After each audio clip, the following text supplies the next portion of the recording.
So now we have made the dimensions in our drawing.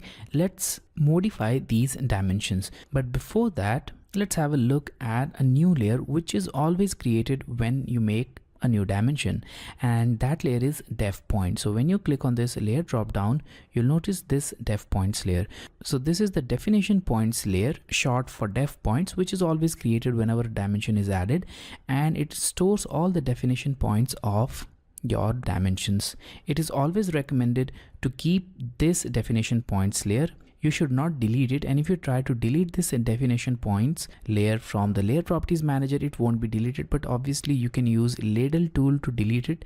But if you delete this def points layer, the drawing may start to show some errors. Also, the def points layer is on a no plot layer. That means the contents of this def points layer will not appear when you print your drawing.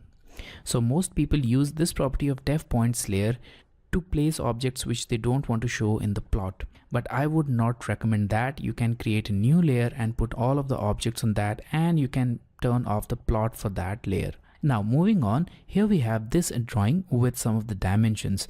Now this dimension is basically divided into three parts. Now the first part here, let's look at this dimension. I'll zoom here. Now the first part is the dimension line, which is this line with these arrowheads at the end. So that's called the dimension line. Now we have the extension line, which are these two lines. So this one is the extension line and this one is the extension line. You can see that by default the extension lines start from the point where we clicked, but a small gap is maintained. So that is done to keep the dimensions legible so that the dimensions can be easily identified from the drawing. Also, the third part is dimension text, which is here. Now we can modify all of these parameters of the dimension separately, and I'll start with this dimension here. So let's click on this dimension and now move on to this grip and hold your cursor, don't click. You'll see plenty of options here. Let's start with the stretch option. So click on this stretch and now you'll be able to stretch this dimension simply wherever you want. Similarly, when you hold your cursor there, select move with dimension line, it will have a similar effect on your dimensioning. Now go to this grip and now select move text only, and obviously in this case the text will move, but your dimension line and extension line will remain unaffected. So let's click here and here we have it. Now let's go to the same grip and now select move with leader line, and a new leader line will be added with its trailing end on the dimension line, just like this. So let's go to this again and let's select move above dim line, and it will take your dimension above dimension line no matter where the position of this text is. Let's go here and now select center vertically. We have it here. It's now centered vertically on the dimension line, and now let's select the last option, which will reset its position to the default value, just like this. There are also plenty of options which are associated with different grips. For example, in this case we have this diameter now selected, and let's select this grip.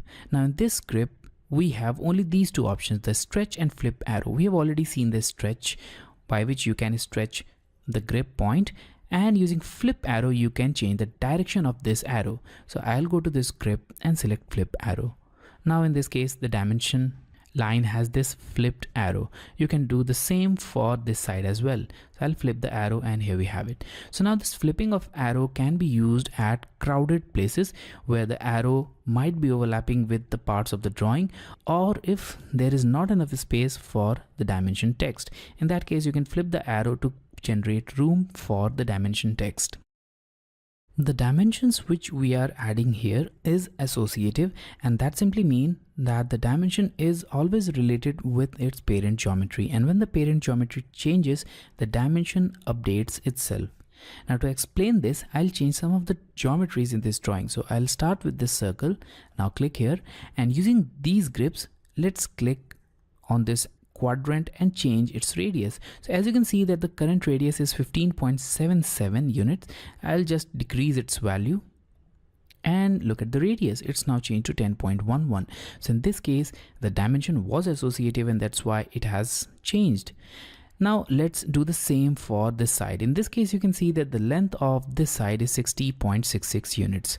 Now let's select this stretch tool and I'll stretch this side of the geometry here. Now press enter and I'll click here, and as I stretch you'll notice that the dimension is also changing because it is associative dimension. Let's click here and here we have the changed dimension. So as long as your dimension is associative, it will change along with the geometry, but you can break this associativity simply by moving this grip. So if I move my grip from this point to somewhere over here, it will no longer remain associative. And now if I stretch my geometry, I'll click here and now I'll stretch it. You'll notice that it will not change the dimension as we have already broken the associativity of this point with this end point. You can again make it associative by simply selecting the grip and moving it to this end point. Now it's once again associative, and if you select the stretch tool, the dimension will once again change along with that. So this was all about modifying the dimensions in AutoCAD drawing.